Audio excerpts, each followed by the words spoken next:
Hello बच्चों, मैं Shailendra sir. आज की क्लास बच्चों होने वाली है क्लास 12 वालों के लिए। क्लास 12 वालों के लिए बच्चों यह बायोलॉजी का फर्स्ट लेसन है। फर्स्ट लेसन है आपका जो है पुष्पी पौधों में लैंगिक जनन के बारे में।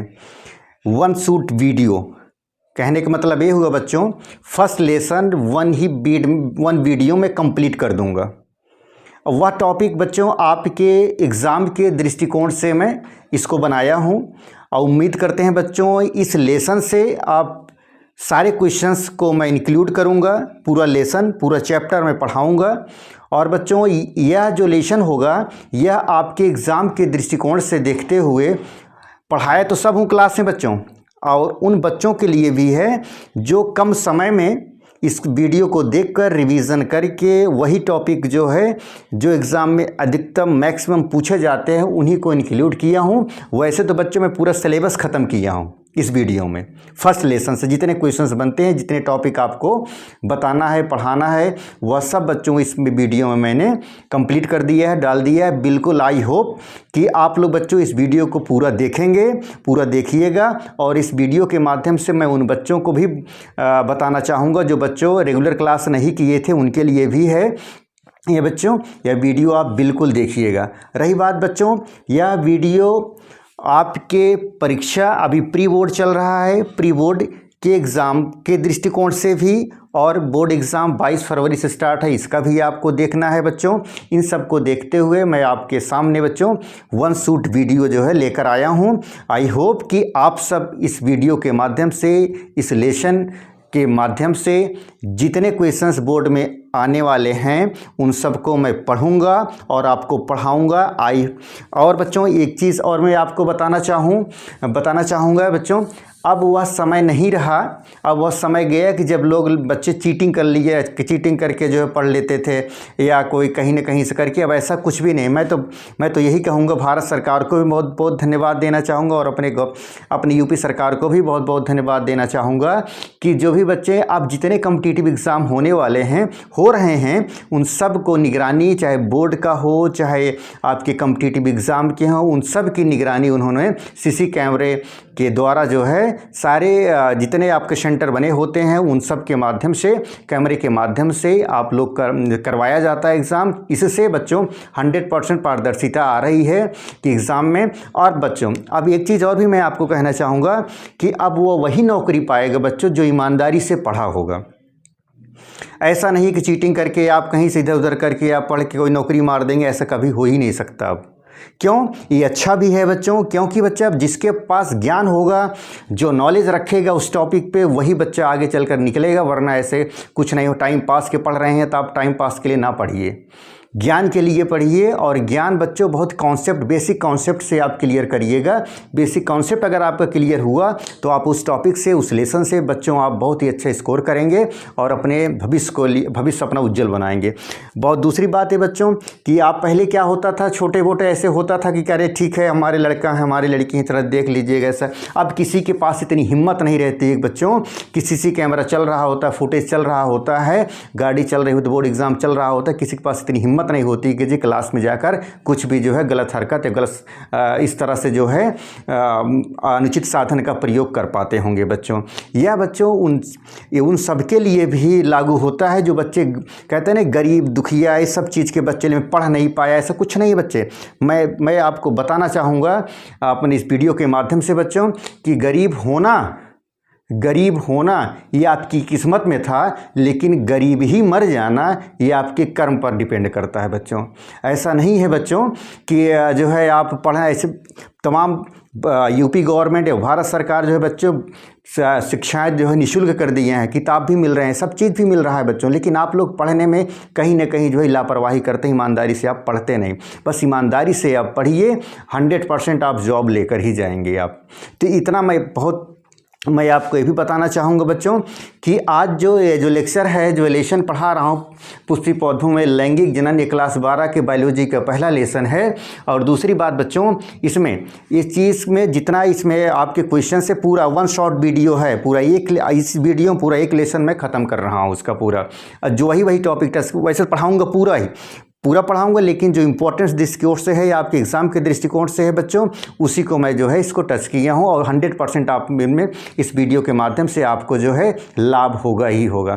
और बच्चों एक चीज़ और बताना चाहूँगा कि रही बात मेरा सिद्धांत है पढ़ने और पढ़ाने में, मेरा सिद्धांत है बच्चों, जैसे कि कोई कह देता है कि भाई साहब सर जी आप मेरा इसको देखिएगा, मेरा रिलेशन में है, मेरा इसका है, तो यार मैं आपको ये कहना चाहता हूँ कि ठीक है आप कह रहे हैं मैं उनको देखिए, उसके लड़के की देखिए, उसको लड़के उसके बच्चे को देखिए, ये मेरे रिलेटिव हैं, मेरे संबंधी हैं, ऐसा कुछ है।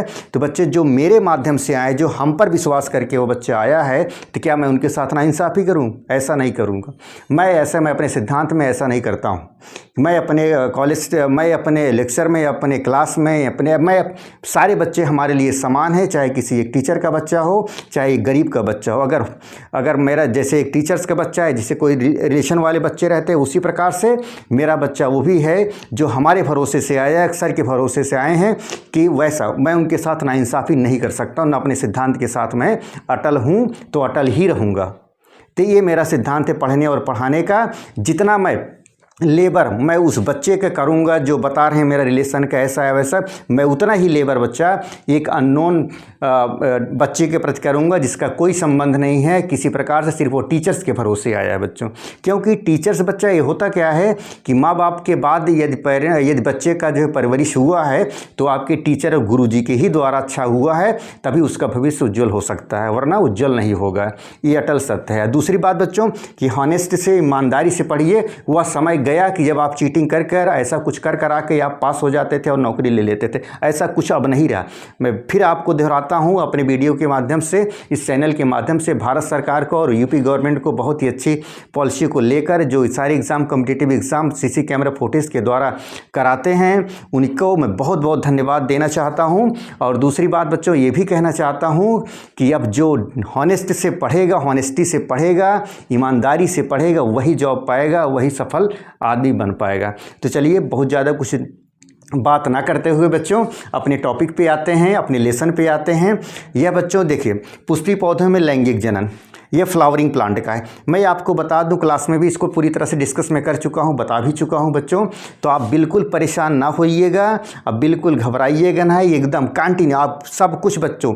मैंने इतना, आप साल भर ने आप लोगों ने थोड़ी बहुत बदमाशियाँ किए होंगे, चलिए ठीक है कोई बात नहीं, उसको आप अवॉइड कर लीजिए बच्चों। 1 महीना सर झुका कर आप पढ़ लो बाबू, क्योंकि आने वाला समय उन्हीं के लिए है जो आगे आपकी जो है प्रोग्रेस को देखता है, ऐसा नहीं कोई कुछ मिलेगा। दूसरी बात बच्चों ये भी है कि जो आप बाहर थे, नहीं आ रहे थे क्लास में, बदमाशियाँ कर रहे थे, उन सबको लिए बताना चाहूँगा बच्चों कि बिल्कुल आप सारी बदमाशियों को छोड़ते हुए, इग्नोर करते हुए बच्चा 1 से 1.5 महीने के अंदर बहुत सीरियस होकर आप पूरी पढ़ाई कर लें बच्चे, आप निकल जाइए और आपका भविष्य उज्जवल ही होगा। मेरा आशीर्वाद और मेरी शुभकामनाएं आप लोगों के साथ हैं, बोर्ड्स के लिए, प्री बोर्ड के लिए, एग्ज़ाम के लिए, आने वाले समय में जितने आप कॉम्पिटिटिव एग्ज़ाम देंगे उन सब के लिए बच्चों। अब आइए अपने टॉपिक पर चलते हैं, बहुत ज़्यादा कुछ ना बोलते हुए, बताते हुए, बस सीधे। हाँ रही बात बच्चों कि मैं वीडियो बनाने में थोड़ा सा विलम्ब हो जाता है जरूर, लेकिन कंटेंट इतने में बनाने में और इतने इसको जो है बहुत ही तरह तरह की कॉपियों से जो है इसको कंटेंट बनाने में थोड़ा समय लगता है बच्चों। इस पर थोड़ा आप धैर्य रखा करिएगा, ज़रूर वीडियो बनता ही रहेगा, बनाता ही रहूँगा और पढ़ाता ही रहूँगा ऐसे बच्चों। मेरी हॉबी यही है कि पढ़ना और पढ़ाना मेरी हॉबी ही है बच्चों, तो मैं क्या कर, लेकिन हाँ थोड़ा सा विलम्ब हो जाता है, व्यस्तता रहती है, परेशान ना होया करिएगा। यदि आप लोग मेरे चैनल पे नए हैं तो लाइक, सब्सक्राइब और कमेंट करें। जैसे भी कमेंट आप बेल आइकन को दबाइएगा, जैसे वीडियो बनेगा वैसे आपके पास नोटिफिकेशन चला जाएगा बच्चों। आते हैं अपने टॉपिक पे। पहला लेसन आपका क्लास 12 का पुष्पी पौधों में लैंगिक जनन के बारे में बताता हूँ। यह बच्चों फ्लावरिंग प्लांट में, पुष्पी पौधों में, पुष्प यानी फूल के बारे में, फूल के बारे में। तो बच्चों एक बात बताना चाहूँगा आपको, अगर पुष्प और फूल के बारे में पढ़ रहे हैं तो आसपास आप सभी देखे होंगे, आसपास आप सब देखते होंगे एक फ्लावर के बारे में, चाहे जो फ्लावर चाहे गुड़हल का हो, चाहे कमल, गुलाब का हो, कनेल का हो, ये सब तमाम तरह के पुष्प होते हैं। तो सबसे पहले बच्चों सब कुछ ना जाते हो, ये गुड़हल का फूल को आप इमेजिन करिए ज़रा।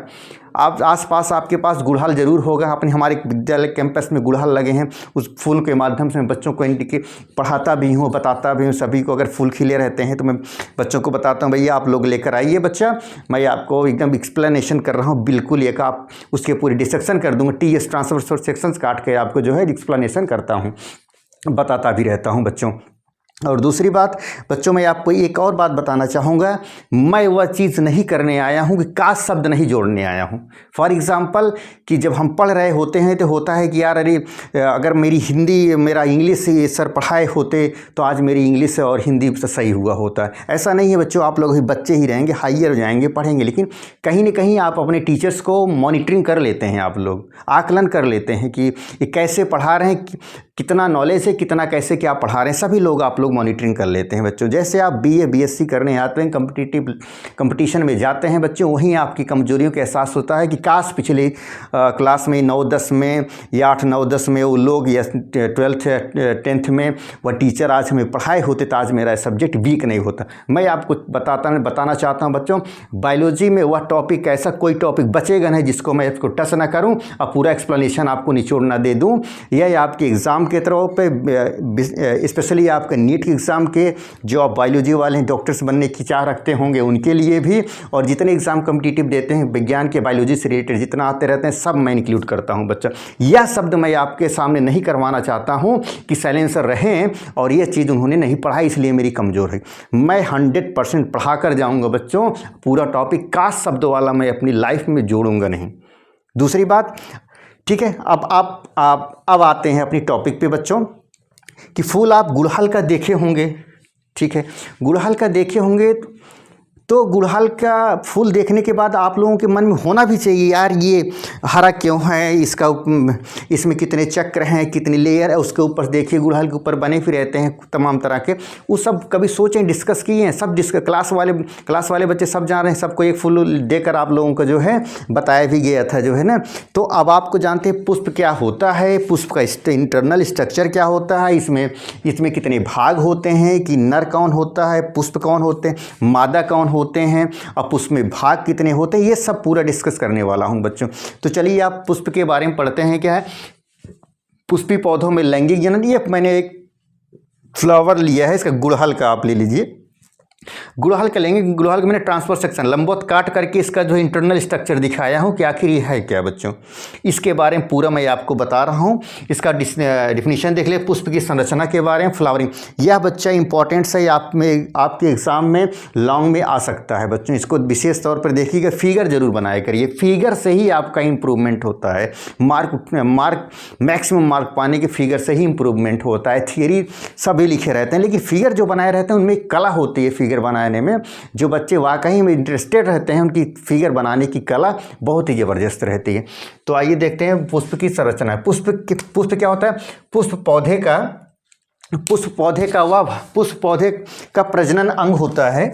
पुष्प क्या है, पुष्प पौधे का प्रजनन अंग होता है, जननांग अंग होता है, जो बीज उत्पादन में के लिए उत्तरदायी होता है। यह एक प्रकार का रूपांतरित प्रारोह है। पुष्प का 4 चक्र होते हैं। कितने चक्र, पुष्प का 4 चक्र होते हैं। सीधी सी बात है बच्चों, यही एक लाइन अंडरलाइन करना, पुष्प पौधे का प्रजनन अंग होता है। प्रजनन अंग मतलब क्या होता है, रिप्रोडक्शंस होते हैं, मेल फीमेल का रिप्रोडक्शन प्रजनन अंग होता है, पुष्प पौधे का प्रजनन अंग होता है। और पुष्प में कितने चक्र होते हैं, 4 चक्र होते हैं। पुष्प में कितने चक्र, 4 चक्र होते हैं। पहला कौन सा चक्र होता है आपका, बाह्य दलपुंज, और दूसरा दलपुंज, और तीसरा पुमंग, और चौथा क्या है, जायांग। वाह्य दलपुंज को कैलिक्स कहते हैं।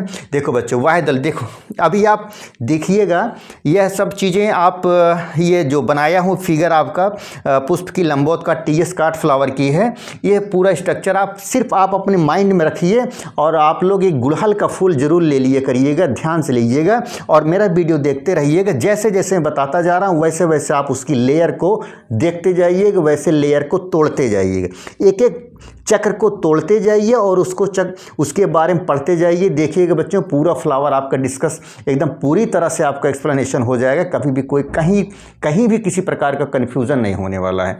पहला। दूसरा बच्चों देखो, पहले बाह्य दलपुंज होता है, बाह्य दलपुंज या कैलिक्स, देखो पहला।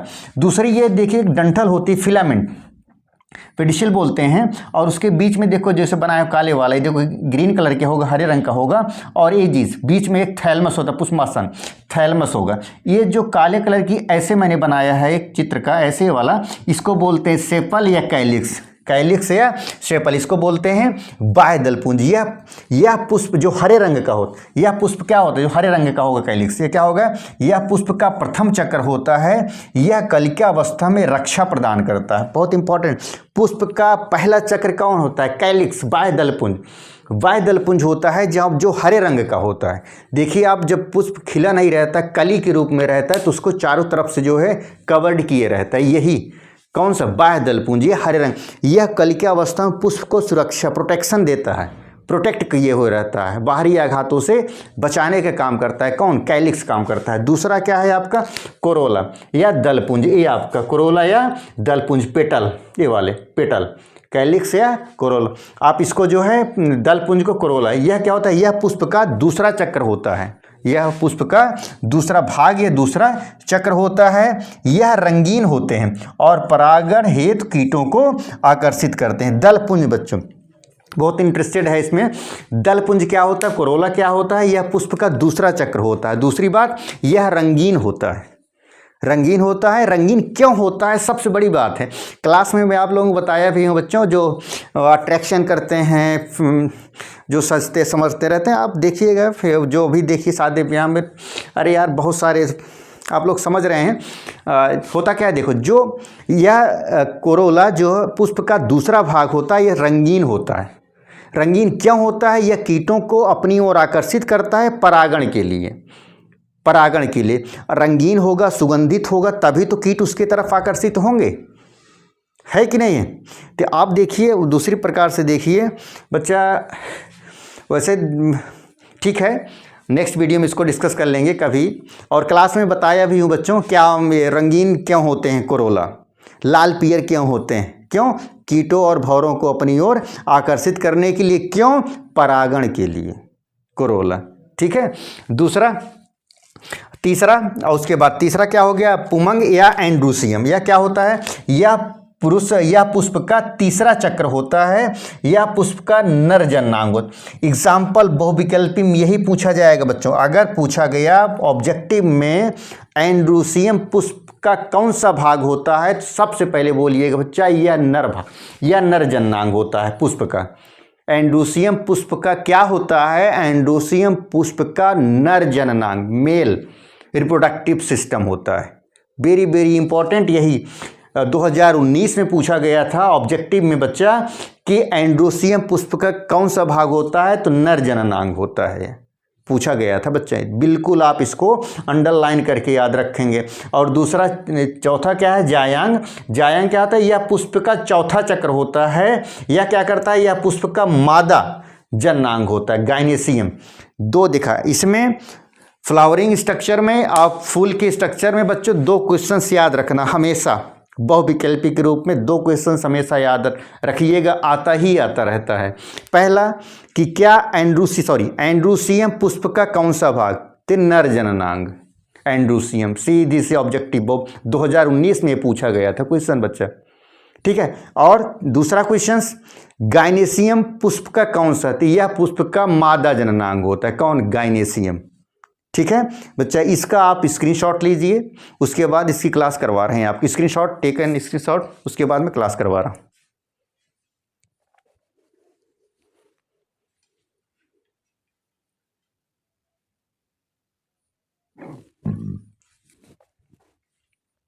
अब बच्चों जननांगों के आधार पर पुरुष को दो प्रकार होते हैं। जननांगों के आधार पर, जनन अंगों के आधार पर पुष्प के दो भाग होते हैं, दो प्रकार के। कौन कौन सा, एक होगा एक लिंगी और दूसरा होगा उभयलिंगी या द्विलिंगी। एक लिंगी कैसे कहते हैं बच्चों, एक लिंगी नाम से ही पता चल रहा है, जिसमें एक, जैसे नर तथा मादा दोनों में से कोई एक उपस्थित हो, उसे क्या कहते हैं, एक लिंगी कहते हैं। जैसे क्या हो जाएगा, पपीता या तरबूज, जैसे क्या हो गया, पपीता या तरबूज।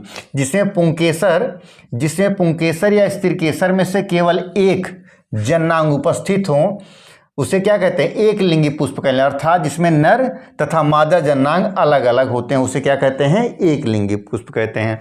दूसरा क्या होता है, उभयलिंगी या द्विलिंगी, जिसमें नर तथा मादा जननांग दोनों उपस्थित हों, उसे क्या कहते हैं, उभयलिंगी कहते हैं। जैसे सरसों या गुड़हल आदि में। नेक्स्ट ये इंपॉर्टेंट है क्वेश्चंस बच्चों आपका, पुष्प की नर जननांग या परागकोश की संरचना के बारे में। पुष्प का नर जननांग और परागकोश की संरचना के बारे में, एंडोशियम। इसमें आप देखेंगे क्या कि ये जो स्ट्रक्चर बनाए हैं आपका, ये एंथर है पुंकेसर का। इसमें आप देखिए एक लोब या दो लोब पाए गए हैं इसका। इसमें देखिए परागकोश में क्या, प्रत्येक परागकोश पुंकेसर का वह भाग होता है जिसमें परागकणों का परिवर्धन एवं विकास होता है। प्रत्येक परागकोश पुंकेसर का वह भाग होता है जिसमें परागकणों का परिवर्धन या विकास होता है। और दूसरा क्या है इसका टॉपिक, परागकोश की अनुप्रस्थ काट में दो पालियां होती हैं, दिखाई देती हैं। तीसरा, प्रत्येक पाली में दो लघु बीजाणुधानियां उपस्थित होती हैं। इसका जब एंथर का होगा, एंथर आप लिखेंगे, एंथर के दोनों स्ट्रक्चर होते हैं, एक ए लोब और दूसरा ये दूसरा लोब, ए वाला लोब, ये लोब। लेकिन इसको जब ट्रांसपोर्ट सेक्शन इसको काटा गया है, जिसको एंथर को ऊपर से इसे काट दिया गया, जैसे फॉर एग्जांपल ऐसे एंथर हुआ है, मान लीजिए कि एंथर है, एंथर को जब ब्लेड से काटा जाए, ऐसे इसको काट दिया जाए, ब्लेड से ऐसे इसको काट दिया जाए, उसके बाद जब देख रहे हैं तो इसमें 4 लोब्स दिखाई दे रहा है। कितने लोब? 4। यह एग्जाम में बहुविकल्पी में या कॉम्पिटिटिव एग्जाम नीट एग्जाम में यह पूछा गया है, इसका नीट एग्जाम में ये चीज़ कितनी, ये परागकोश एंथर में कितने लोब्स होते हैं, जो है 4 लोब्स होते हैं। कौन कौन से देखिए, ये चीज़ हो गया।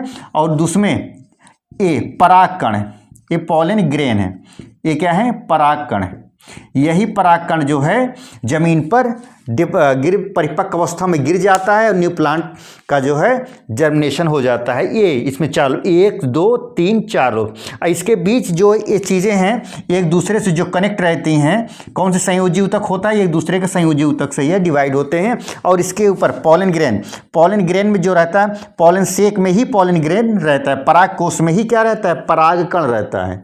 अब परागकण जब परिपक्व हो जाता है तो यही जो है पॉलन ग्रेन जो है फटकर जो है परागकोश फटकर जमीन पर गिरने लगता है और न्यू प्लांट का जर्मिनेशन हो जाता है। इसमें इसका बच्चा स्क्रीनशॉट लीजिए, इसके बाद क्लास करवा रहे हैं आपकी।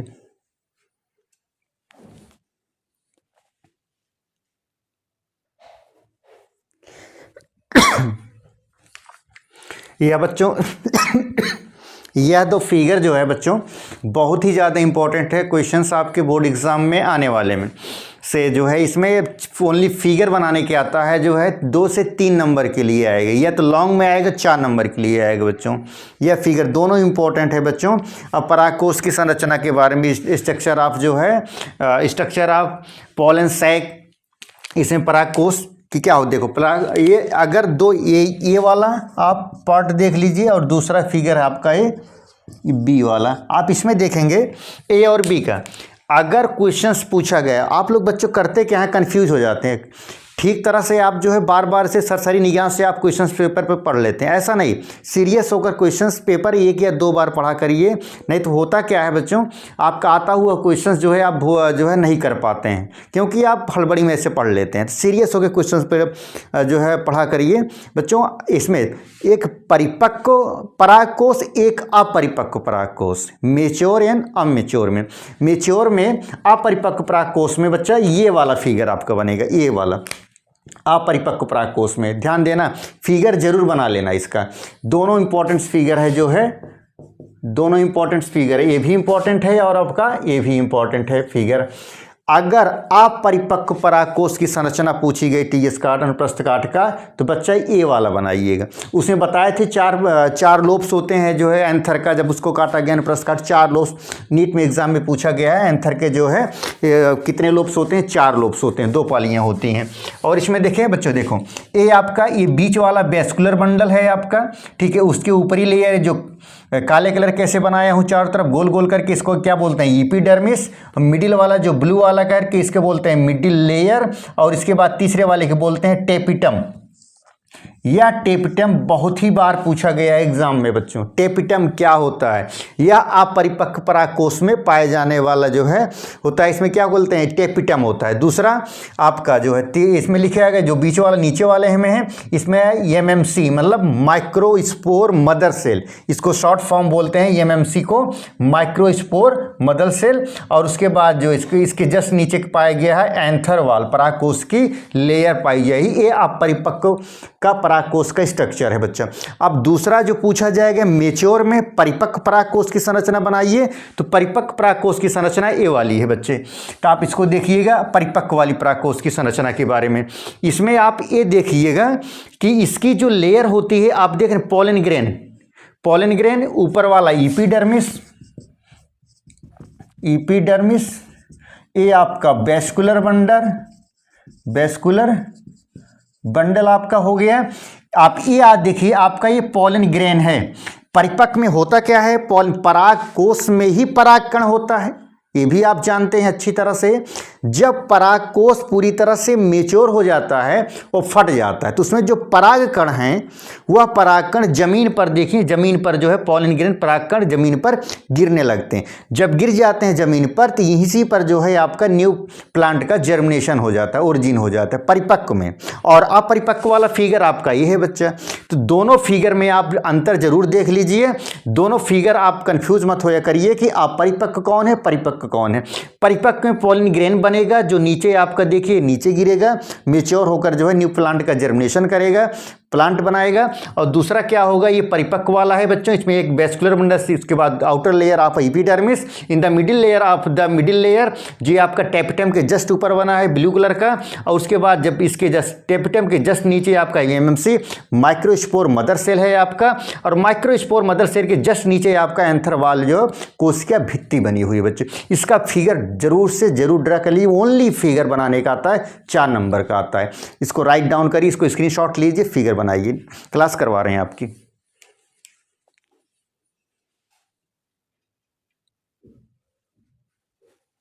अब बच्चों लघु बीजाणुधानी या माइक्रोस्पोरोजिनस, लघु बीजाणुधानी या माइक्रोस्पोरोजिनस के बारे में डिस्कस करते हैं।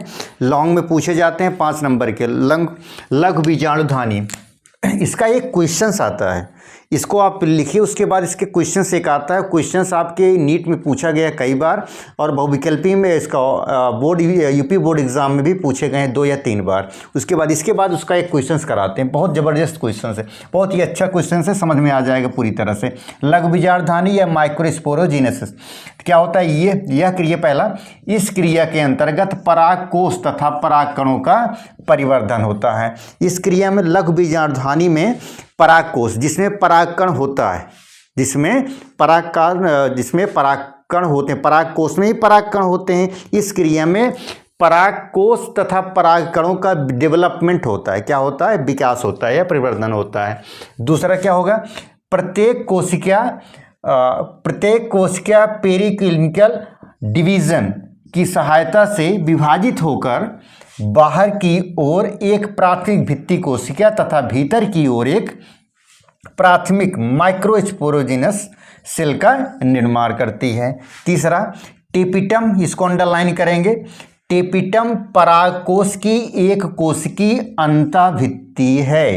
ये टेपिटम वाला अंडरलाइन कर लेंगे, बहुत ही क्वेश्चंस 1 नंबर सीधा क्वेश्चन पूछा, टेपिटम क्या है, तो टेपिटम परागकोश की एक कोशिकी अंतःभित्ति है, अंतः इंटरनल लेयर है।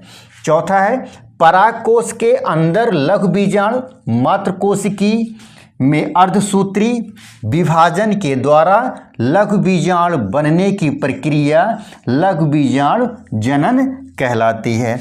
इसमें प्राथमिक परागकोश या प्राइमरी माइक्रोस्पोरोजिनस सेल्स में क्या होगा, ये कोशिकाएं प्रत्यक्ष रूप से 2 या 3 विभाजनों की सहायता से विभाजित होकर अनेक लघु बीजाणु मात्र कोशिका माइक्रोस्पोरोजिनस मदर सेल का निर्माण करती हैं। ये कोशिकाएं द्विगुणित अर्थात जो है 2n होती हैं। यह कोशिकाएं द्विगुणित अर्थात या कितना होती है, 2n होती है।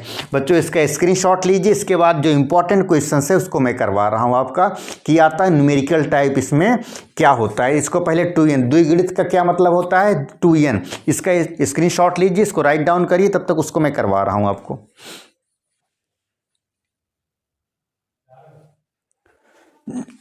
जैसे बच्चों ये क्वेश्चंस पूछा गया, इसके मात्र कोशिका द्विगुणित, यानी मात्र कोशिका मदर सेल क्या हो गया आपका जो है द्विगुणित, अर्थात क्या होता है, 2n होता है। तो 2n होता है, तो 2n का मतलब क्या हुआ, 2n का मतलब क्या होगा बच्चों, इसको जरा देखते हैं। 2n मतलब 2n अगर है द्विगुणित है, कोई कोश क्या मात्र कोश क्या द्विगुणित है, तो उसका अगर डिवाइड किया जाएगा, इसको जो है अलग किएगा, 2n इसका हुआ क्रॉस का। अब दोनों 2n एक n और एक n ये दोनों क्या हो गए, आपस में अलग हो गए। इसका क्या हो गया, 1 MMC मतलब microspore mother cell, microsporocytes mother cell. एक माइक्रोस्पोरोसिस मदर सेल से कितने सेल बने, 4, 1 2 3 और 4, कितने सेल्स बने हैं, 4 बने हैं। इसका द्विगुणित, उसमें मात्र कोश के द्विगुणित विभाजन के अंतर्गत। तो बच्चों एक क्वेश्चन बना क्या कि जैसे क्वेश्चन देखा जाए 400 परागकणों को बनाने के लिए कितने लघु बीजाणु मात्र कोशिका की आवश्यकता होती है, ये आपका क्वेश्चन हो गया। 400 परागकणों को बनाने के लिए कितने लघु बीजाणु मात्र कोशिका की आवश्यकता होती है। क्योंकि हम जानते क्या हैं बच्चों, देखो हम जानते हैं क्या जानते हैं कि एक माइक्रोस्पोरोसिस मदर सेल में, मतलब एक माइक्रोस्पोरोजेनेसिस मदर सेल में कितने होते हैं, 4 होती हैं, 4 सेल होती है, देख ही रहे हैं आप, 4 सेल होती है। इसलिए कितना है आपका 400 का क्या हो जाएगा, 400 भागे कितना हो गया आपका 4, तो क्या हो गया 4 एकम 4, 4 दहिए 40 यानी 10, कितना हो गया 10। तो कितना आ गया आपका 10 लघु बीजाणुधानी मात्र कोशिका की आवश्यकता होगी। लघु बीजाणुधानी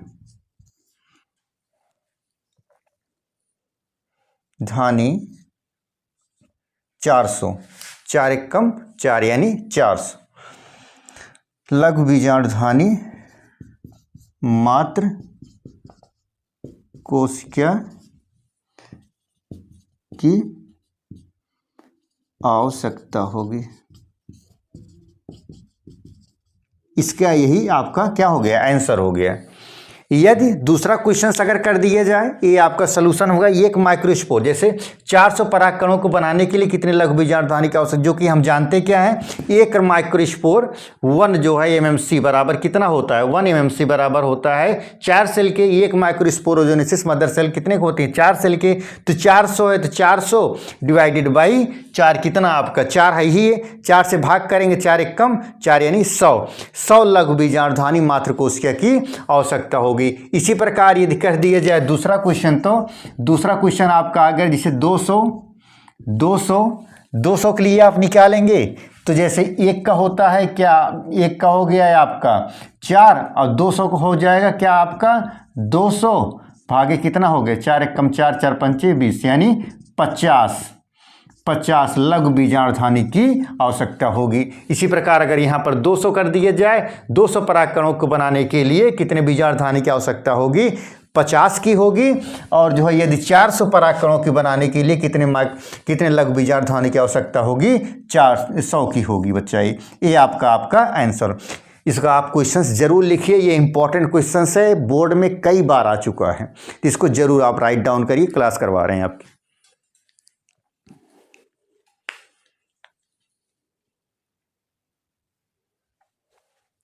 ये बच्चों लघु बीजाणु मात्र कोशिका 2n माइक्रोस्पोर मदर सेल का फिगर है। यह एग्जाम में 2 से 3 बार आए हुए हैं। इस बार हमें पूरी उम्मीद है कि अगर फिगर आया तो लघु बीजाणु मात्र कोशिका का माइक्रोस्पोर मदर सेल का 2n का यही वाला फिगर आपको ड्रा करना होगा। इसको फिगर जरूर बना लीजिएगा बच्चे, इसमें फिगर इंपॉर्टेंट है ये वाला। इसमें एक माइक्रोस्पोर मदर सेल देख ही रहे हैं आप, जो है किस प्रकार से डिवाइड हो रहा है दोनों तरफ से। और फाइनली आपका जो है टेट्राहेड्रल कितना प्राप्त हो रहे हैं, 4 सेल आपका प्राप्त होंगे, चाहे ये वाला पार्ट हो, चाहे ए का देख लिया जाए और चाहे बी का देख लिया जाए, 4 टेट्राहेड्रल सेल प्राप्त हो रहे हैं। इसका आप जरूर फिगर बना लीजिएगा लघु बीजाणु मात्र कोशिका का, माइक्रोस्पोर मदर सेल का।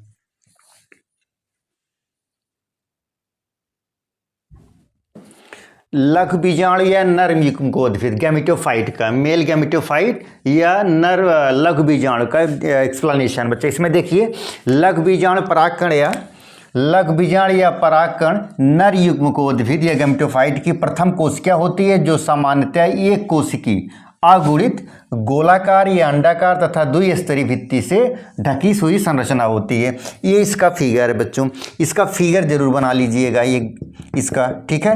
जिस हिसाब से बनाया ये किताब में भी थोड़ा सा टफ है और सीरीज में भी थोड़ा सा टफ है।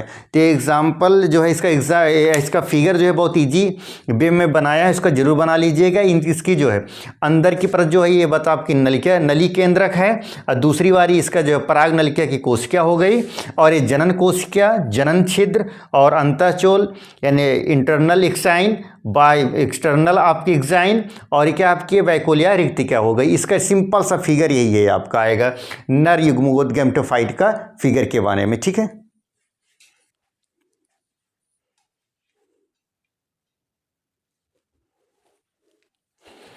पुष्प का मादा जननांग या जायांग या गायनेसियम के बारे में, गायनेसियम के ये आपका फिगर में बनाया हूँ। इसका ऊपर का हो गया आपका स्टिग्मा या वर्तिकाग्र, बीच वाला आपका स्टाइल या वर्तिका, और उसके बाद बीच बीच में आपका पाई जाए इसको बोलते हैं ओवरी या अंडाशय। स्टिग्मा या गायनेसियम के बारे में, पुष्प का मादा जननांग या गायनेसियम के बारे में, इसे क्या कहते हैं, यह पुष्प मादा का या पुष्प का मादा प्रजनन अंग भी कहा जाता है, जिसके निम्नलिखित भाग होते हैं। कौन कौन सा भाग होगा, एक स्टिग्मा या वर्तिकाग्र। वर्तिकाग्र क्या होता है, यह फूल का ऊपरी भाग होता है जहाँ पर परागकण चिपकते हैं, ये वाले पर जहाँ पर ये क्या करते हैं परागकण आकर चिपकते हैं। दूसरा क्या वर्तिका या स्टाइल, यह स्टाइल यह क्या होता है, यह अंडाशय तथा वर्तिकाग्र को जोड़ने वाली नली होती है। तीसरा क्या है अंडाशय, बीच में ओवरी, इसमें बीजांड पाए जाते हैं जो निषेचन के बाद बीज में परिवर्तित हो जाते हैं। वर्तिका क्या हो गई आपकी, वर्तिकाग्र क्या हो गया, वर्तिकाग्र क्या जिसमें परागकण आकर ये चिपकता है, इसे क्या कहते हैं वर्तिका या स्टिग्मा कहते हैं। और दूसरा क्या है स्टाइल, स्टाइल क्या करता है कि जहाँ पर वर्तिकाग्र और ओवरी को, वर्तिकाग्र और ओवरी को जोड़ने वाली नलिका का काम करती है। क्या स्टाइल वर्तिका करती है, और ओवरी क्या होती है, ओवरी बच्चों क्या होती है, यह अंडाशय तथा वर्तिका को इसमें बीजांड पाए जाते हैं। अंडाशय में बीजांड पाए जाते हैं जो निषेचन के बाद बीज में परिवर्तित होता है। इसका भी आप फिगर जरूर बना लीजिए और इतने पॉइंट्स आप इसको लिख लीजिए।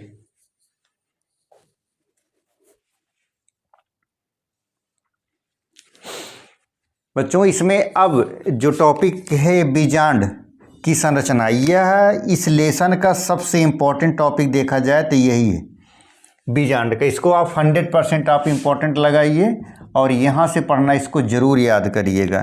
इस लेसन का सबसे इम्पोर्टेंट टॉपिक यही है बच्चा, इसको 100% इम्पोर्टेंट लगाइए। ये फिगर के साथ एक्सप्लेनेशन करना है बीजांड का। आप बताइए बीजांड में, इसमें अभी जस्ट आप इसका जो है फीमेल गायनेसियम पढ़े हैं, उसमें स्टिग्मा हो गया, ऊपर स्टाइल हो गई और बीच में क्या हो गया था अंडाशय हो गया, जो आपकी पिछले क्लास में हम पढ़े। अभी जस्ट इसके बाद पढ़ ही रहे थे उसको, क्या कि उसमें जो गायनेसियम का फिगर बनाए थे, गायनेसियम के फिगर में वर्तिका स्टिग्मा ऊपर, स्टाइल बीच में और ओवरी और अंडाशय क्या था बीच में था। और वर्तिका क्या करता था, जहाँ पर परागकण आकर चिपकते थे, और स्टाइल क्या काम करता था, जो अंडाशय और स्टिग्मा को जोड़ने वाली नली का काम करता है, और अंडाशय में क्या होता है बीज होता है जो परिपक्व बीजांड का काम करता है। देखिए अब इसमें क्या हो, यह बीजांड की संरचना है, यह बीजांड की संरचना, that is the most important topic this lesson. अगर आना होगा 2 नंबर क्वेश्चंस में से, या तो लॉन्ग में आएगा, फिगर बनाने का यही आएगा, ठीक है। इसको जरूर याद कीजिएगा फिगर के साथ। इसको क्या कहते हैं, ऐसा आप फिगर बनाइएगा। इसके अपर भाग को आप क्या कहिए, आप इसको चला जाया निभाग कहेंगे। इसमें देखिए 2, इसके सेंटर में आप देखिए 3 एंटीपोडल सेल, 1 2 3 एंटीपोडल सेल हैं, और उसके बाद एक अध्याय, ये दोहरी परत या अध्यावरण से घिरी हुई है, 1 और 2, इसको इंटेगुमेंट बोलेंगे, आउटर इंटेगुमेंट और इनर इंटेगुमेंट बोलेंगे। और बीच में आपका 2 पोलर न्यूक्लियाई है, और उसके बाद जस्ट नीचे किसका क्या है 3 सिनर्जिड, 3 सिनर्जिड सेल हैं, एग सेल है, और इसको क्या बोलेंगे, बीच वाले को आपको न्यूसेलस बोलेंगे, और इसको जो बीच वाली द्वार को इसको माइक्रोपाइल बोलेंगे। जहाँ से इसको अब जो है थोड़ा सा झुका हुआ है उसको बोलेंगे हीलम, या जिस पर है इसको क्या बोलते हैं, स्टाल्क बोलते हैं। अब इसके बारे में एक्सप्लेनेशन किया क्या जाए, देखो इसमें बीजांड एक छोटी सी संरचना होती है। बीजांड क्या है, एक छोटी सी संरचना होती है जो बीजांड वृंत द्वारा बीजांडासन से जुड़ी हुई रहती है। पहला हो गया। दूसरा पॉइंट क्या हो गया, दूसरा पॉइंट बीजांड का वह भाग जिसमें बीजांड वृंत से जुड़ा होता है उसे हीलम कहते हैं। बीजांड का वह भाग जिसे बीजांड वृंत से जुड़ा होता है उसे क्या कहते हैं, आपको ध्रुवीयम कहते हैं। तीसरा, इसमें 3 एंटीपोडल सेल, अभी जस्ट बताए हैं आपको, 3 एंटीपोडल सेल पाए जाते हैं ऊपर की ओर, और दो ध्रुवीय पोलर कोशिकाएं किसमें होती हैं, आपका पोलर न्यूक्लियाई हो गई, और नीचे क्या आता था 3 सिनर्जिड कोशिकाएं नीचे की ओर पाई जाती हैं। इस प्रकार अगर नोट देखा जाए तो केंद्रक हो गया है 8 और कोशिका हो गई 7। इसका जरूर से जरूर ये वाला फिगर सचित्र वर्णन करने के आएगा, जरूर से जरूर आएगा, इसको जरूर याद रखिएगा।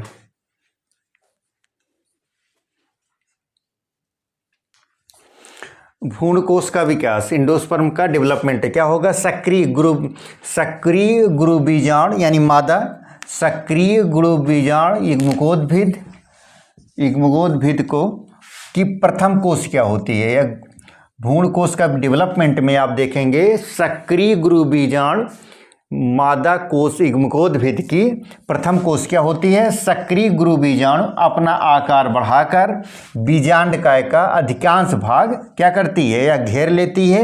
ये आपको बताए ही थे, अभी जस्ट इसका बताए थे कि इसमें कितने 4 सेल हुआ, 4 सेल आपको ये क्या करती है, स्वतः नष्ट हो जाती है। ये क्या करती है, स्वतः नष्ट हो जाती है। नेक्स्ट वाला जो लास्ट वाला सेल होता है उसका डेवलपमेंट होता है। डेवलपमेंट कैसा होता है, समसूत्री विभाजन। समसूत्री विभाजन में आप लोग जानते ही क्या होते हैं कि जितना उसका सेल रहेगा जस्ट उसका क्या होता है, डबल होता चला जाता है, एक से एक। देखो इसमें से क्या हुआ, समसूत्री विभाजन, एक कोशिका से एक कोशिका, और दूसरी एक कोशिका से आपका 2 कोशिका, 2 कोशिका से आपका 4 कोशिका का डेवलपमेंट हुआ।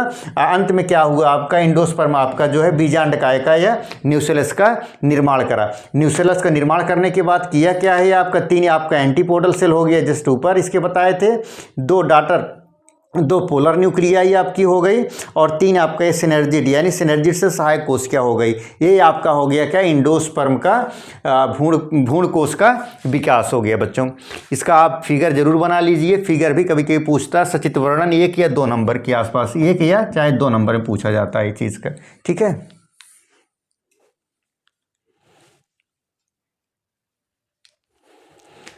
नेक्स्ट बच्चों, मेगास्पोरेंजियम मदर सेल गुरु बीजाणु कोशिका के बारे में इसका एक्सप्लेनेशन बच्चों कभी कभी ये भी पूछा जाता है, गुरु बीजाणु जनन से आप क्या समझते हैं और इसकी कितनी प्रवस्थाएं होती हैं, फिगर के रूप में भी बताया गया है इसको बारे में, ठीक है।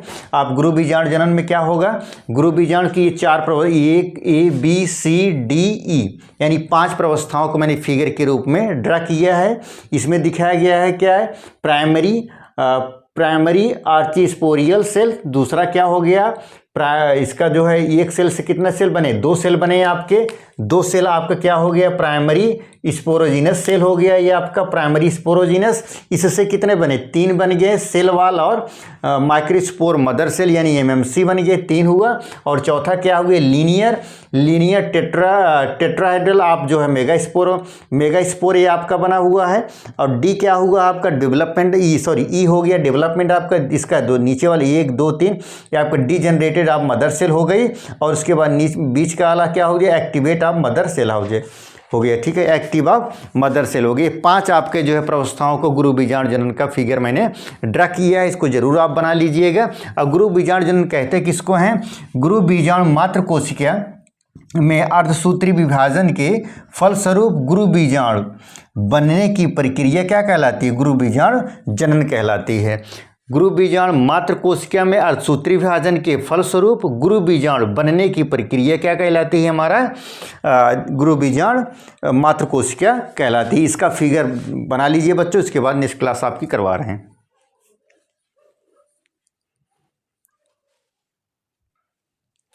अब बच्चों वेरी वेरी इंपॉर्टेंट आपका अंतर डिफरेंस कभी कभी पूछा जाता है। लघु बीजाणु धानी और लघु बीजाणु जनन और गुरु बीजाणु जनन में अंतर डिफरेंस के बारे में पूछा जाता है। नंबर 1 इसका जो है नंबर क्या है, नंबर 1 होगा, यह क्रिया पुंकेसर के परागकणों यह क्रिया पुंकेसर के परागकोशों में होती है।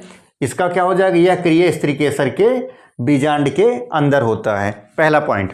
दूसरा पॉइंट, इसमें अनेक परागकण होते हैं और इसमें क्या हो जाएगा, इसमें केवल एक बीजाणु कोशिका के अंड कोशिका में बनती है। तीसरा, इसमें लघु बीजाणु या परागकण बनते हैं और इसमें क्या होगा, इसमें गुरु बीजाणु या भ्रूणकोश बनता है। चौथा एंड लास्ट पॉइंट, लघु बीजाणु में 4 कोशिकाएं भाग लेती हैं। लघु बीजाणु में कितने कोशिकाएं, 4 कोशिकाएं भाग लेती हैं, जबकि इसमें क्या होगा, इसमें केवल एक क्रियात्मक गुरु बीजाणु मात्र कोशिका में ही भाग लेती है। यह इंपॉर्टेंट क्वेश्चन है, कभी कभी पूछा गया है, ठीक है। इसको भी आप राइट डाउन कर लीजिए, ठीक है।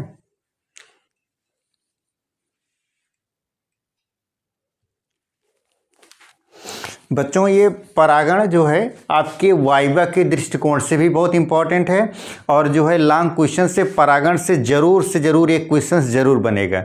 परागण है तो किसे कहते हैं या कितने प्रकार का होगा, या स्वपरागण या पर परागण से आप क्या समझते हैं, या पर परागण होता है तो कितने प्रकार का होगा, जैसे कीटों के द्वारा, जलों के द्वारा, वायु के द्वारा, मनुष्य के द्वारा, घोड़ा हाथी के द्वारा, इन सब का परागण जो है ज़रूर पूछा, चाहे वाइवा में पूछा जाए चाहे आपके एग्जाम में पूछा जाए, ये क्वेश्चन ज़रूर इससे बनता है। तो परागण किसे कहते हैं तो उसके बारे में जरा डिस्कस करते हैं। परागण होता क्या है, परागण क्या होता है, परागकणों का परागकोशों से निकलकर वर्तिकाग्र तक पहुंचने की क्रिया को परागण कहते हैं, यानी प्रकार। जैसे क्या होता है, मेल का क्या होगा और फीमेल का, मेल में आपका एंथर होगा, जान ही रहे हैं आपका, जैसे फिगर मैंने बनाया है, एक फिगर ये बना लो, नहीं तो दूसरा आप देख सकते हैं, जैसे कि आपका एक फिगर ये होगा, आपका ऐसे एक फिगर बना लिया जाए, आपका ये एंथर, ठीक है। इसी में क्या है, ये आपका परागकोश है, परागकोश है, और इसी में क्या होगा, आपका पॉलन ग्रेन होगा, परागकण होगा, और ये आपका फीमेल का आप जो है गायनीशियम का आप जो है ये स्त्रीकेसर आपका हो गया, आपका गायनीशियम हो गया ये, ठीक है। ऐसे आप इसको समझा जाए। यहाँ पर आपका होता है वर्तिकाग्र, ये आपका हो गया स्टाइल या वर्तिका, और ये आपका क्या हो जाता था, अंडाशय हो जाता था ये चीज़। अब क्या कह रहा है, परागण क्या कहलाता है, परागण क्या होता है, परागकणों का, इसी परागकोश में क्या हो रहता है, हमारे छोटे छोटे दाने रहते हैं, जैसे परागण, ये परागकणों का, यही परागकण क्या करे जाए, परागकण का परागकोशों से निकलकर जब फटेगा, मेच्योर होगा, परागकोश जब मेच्योर होगा तो पूरी तरह से कवर्ड क्या हो, जब देखिए आप सीड, जब खेतों में देखिए कोई सीड होगा, बीज होता है, जब पूरी तरह से मेच्योर हो जाता है तो परागकोश क्या कहलाता है, वो फट जाता है। जब फट जाता है तो परागकोश में ही परागकण होगा या पॉलन ग्रेन होगा। तो यही परागकण जो है परागकोशों से निकल कर कहाँ पहुँच जाए, आपके वर्तिकाग्र, फीमेल के वर्तिकाग्र पर या स्टिग्मा पर पहुँच जाए, जितने हैं कितने हो जाएंगे, स्टिग्मा पर पहुंच जाए। इसी की क्रिया को क्या कहते हैं, परागण कहते हैं। समझ में आया, बहुत ही इंपॉर्टेंट टॉपिक, बहुत एग्जामिनर पूछते हैं कि परागण किसे कहते हैं, तो क्या कहना है, परागकोशों से परागकणों का निकलकर वर्तिकाग्र पर पहुंच जाने की क्रिया को ही क्या कहते हैं, परागण कहते हैं। ये हुआ। ऐसे परागण किसमें निम्न प्रकार का होता है। नंबर 1 क्या हो जाए, स्वपरागण, जब एक पुष्प के परागकण उसी पुष्प के या उसी पौधे के किसी अन्य पुष्प के वर्तिकाग्र पर पहुंचने की क्रिया को ही क्या कहते हैं, हम स्वपरागण कहते हैं। इससे लाभ क्या होता है, स्वपरागण से लाभ क्या होगा, नंबर 1, या दूसरों पर निर्भर रहने की कोई ज़रूरत नहीं, अपना जब परागण करना होगा तो आपस में क्या कर लेंगे, निर्भर, दूसरों की आवश्यकता नहीं पड़ेगी। दूसरा क्या हो जाए, पौधों को शुद्ध वंश चलता रहता है। तीसरा क्या रहेंगे, रंग, सुगंध और मध उत्पन्न करने की जरूरत भी नहीं पड़ती है। चौथा क्या हो जाएगा, अधिकांश परागकणों की आवश्यकता इसमें क्या चीज़ की नहीं होती है। तो क्या समझ में आया, परागकणों का परागण क्या होता है, परागकोशों से परागकण निकल कर वर्तिकाग्र पर पहुँचने की क्रिया को क्या कहते हैं? परागण कहते हैं। यह परागण निम्न प्रकार से हो जाएगी, जैसे स्वपरागण। ये स्वपरागण में क्या होंगे? या तो वही पुष्प होगा, सेम पुष्प का, या उसी पुष्प के किसी, उसी पौधे के किसी अन्य पुष्प पर परागकणों का निकलकर, पराग कोषों से पराग कणों का निकलकर वर्तिकाग्र पर पहुंचने की क्रिया को क्या कहते हैं? हम स्वपरागण कहते हैं। इसमें लाभ भी होगा। लाभ क्या होगा? इसको जब परागण करना होगा जरूरत पड़ेगी नहीं, किसी के माध्यम की जरूरत तो होगी नहीं, तो अपने पर ही स्वपराग इसमें जो है परागण कर लेते हैं, अपने पर ही परागण कर लेते हैं। इसमें क्या वंश क्या हो जाएगी? बहुत ज़्यादा शुद्ध होगी, और दूसरी प्रकार से इसमें किसी चीज़ की आवश्यकता, माध्यम की जरूरत नहीं पड़ती। इसका स्क्रीनशॉट लीजिए, उसके बाद दूसरा लेक्चर्स करा रहे हैं।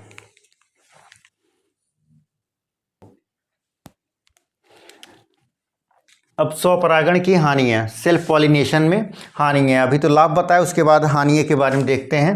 पीढ़ी, इसमें क्या होगी? नंबर 1 हानियाँ, पीढ़ी दर पीढ़ी बीमारियाँ क्या होती हैं? ट्रांसफ़र होती रहती हैं। नेक्स्ट पॉइंट, बीज संख्या में कमज़ोर हो जाती हैं।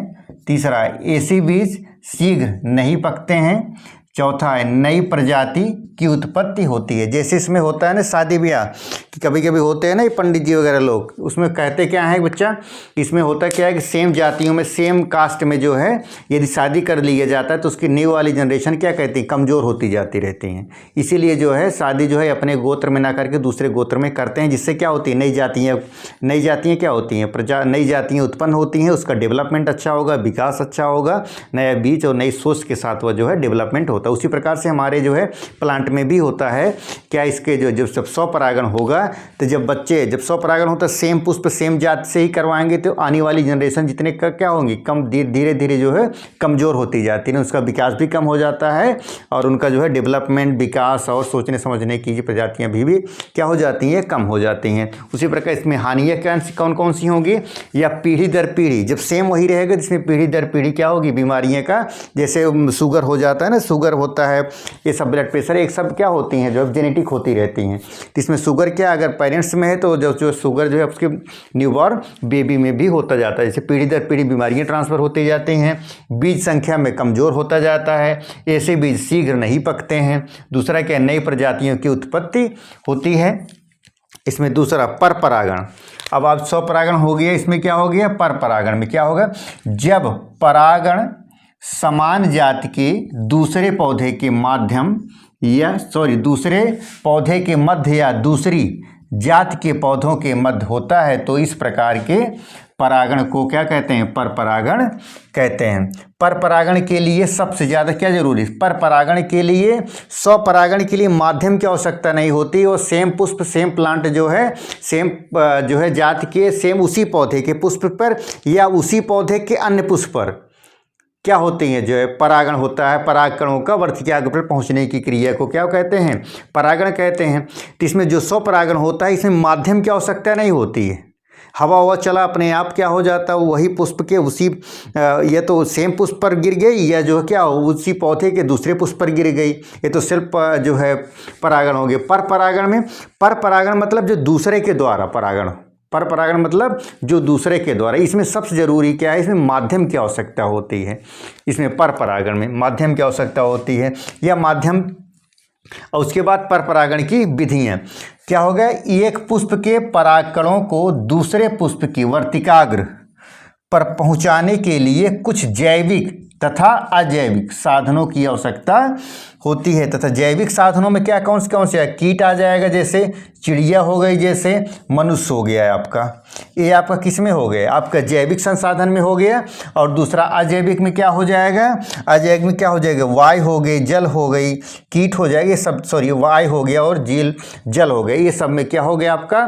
परपरागण की विधियों के द्वारा इसका एक्सप्लेनेशन करते हैं। इसके बाद इसका आप राइट डाउन करिए, तब तक इसकी विधियों के बारे में कीट परागण, जल परागण, वायु परागण, इसका डिटेल से डिस्कस करते हैं।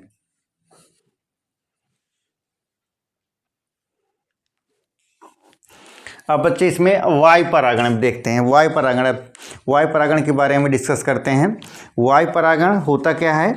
इसमें क्या होगा बच्चों? जैसे कि पुष्प है, हवा जब चलती रहती है पुष्प के परागकोशों से जो है, जो मेच्योर होगा परागकोशों से परागकण निकल कर क्या करता है, वर्तिकाग्र पर पहुंचते हैं, पराग वायु के द्वारा इसमें होता है। ठीक है, यह क्या होता है देखो, इसमें पुष्प में वायु की सहायता से होने वाले परागण क्या कहलाते हैं, वायु परागण कहलाता है, तथा इन पुष्पों को वायु परागित पुष्प भी कहते हैं। जैसे गेहूं में होगा, जौ में होगा, गेहूं, जौ, मक्का आदि में।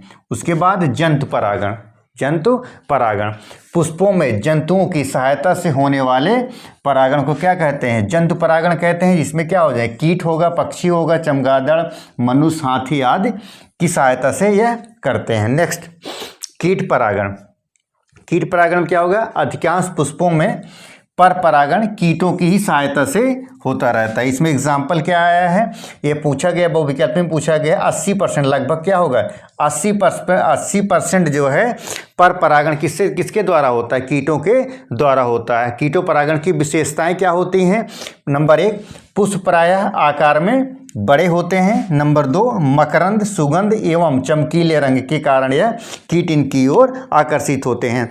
देखिए आप उसमें फ्लावरिंग में देखिए आप, कोरोला में क्या कहते हैं, रंग बिरंग रहते हैं वो सब, तो तभी तो जब सुगंध होगा, मकरंद होगा, गंध होता, तभी तो जो है कीट भौरे वौरे आकर उसी पर बैठ जाते हैं और क्या करते हैं, पर परागण करा ले जाते हैं, आकर्षित होते हैं। नेक्स्ट क्या हो जाता है, परागण संख्या में कम तथा चिपचिपे या कटीले होते हैं। इसको भी आप स्क्रीनशॉट करिए, उसके बाद लिखिए आप इसको।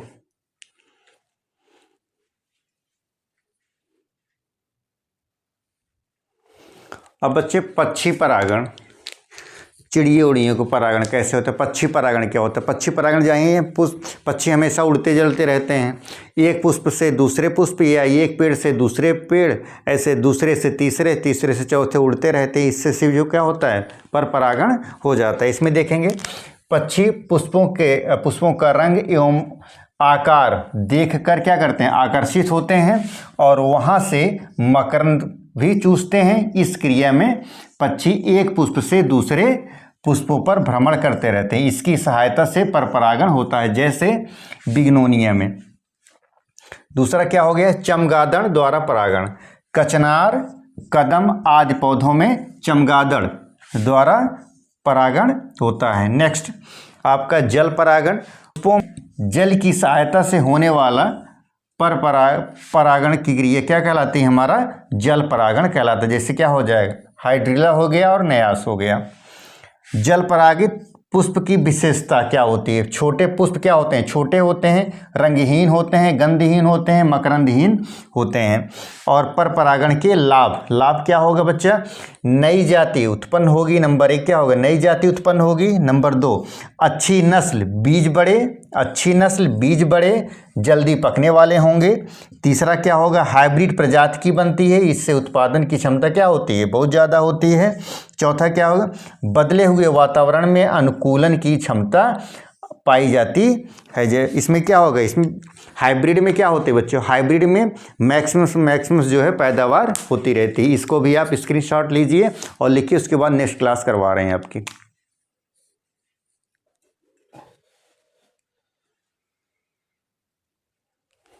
नेक्स्ट बच्चों निषेचन या फर्टिलाइजेशन किसे कहते हैं,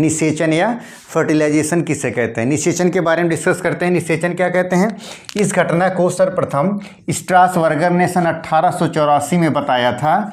क्या बताया था इन्होंने, क्या बताया था स्ट्रासबर्गर ने 1884 में क्या बताया था, जब नर तथा मादा युग्मकों के संलयन को ही क्या कहते हैं, निषेचन कहते हैं। नर तथा मादा युग्मकों के संलयन को ही क्या कहते हैं, हम निषेचन कहते हैं। दूसरा है डबल फर्टिलाइजेशन या दोहरा निषेचन, इसको आप वेरी इंपॉर्टेंट करिएगा। द्विनिषेचन या डबल फर्टिलाइजेशन किसे कहते हैं बच्चों, इसकी खोज SG नवासिन ने किया था। कौन खोज किया, इसका डिस्कवर किया था, SG नवासिन ने इसकी खोज किया था। इन्होंने सर्वप्रथम क्या किया था, फ्रिटिलेरिया तथा इसमें जो फ्रिटिलेरिया तथा लिलियम पौधों में द्विनिषेचन को खोजा था। यह वह प्रक्रिया है जिसमें परागकण से 2 नर युग्मक स्त्री जनन अंग में प्रवेश करते हैं, जिसमें से एक युग्मक अंडाणु से मिलकर युग्मनज बनाता है तथा दूसरा ध्रुवीय नाभिकों के साथ मिलकर भ्रूणकोश का निर्माण करना ही क्या कहलाता है, हमारा द्विनिषेचन प्रक्रिया कहलाता है।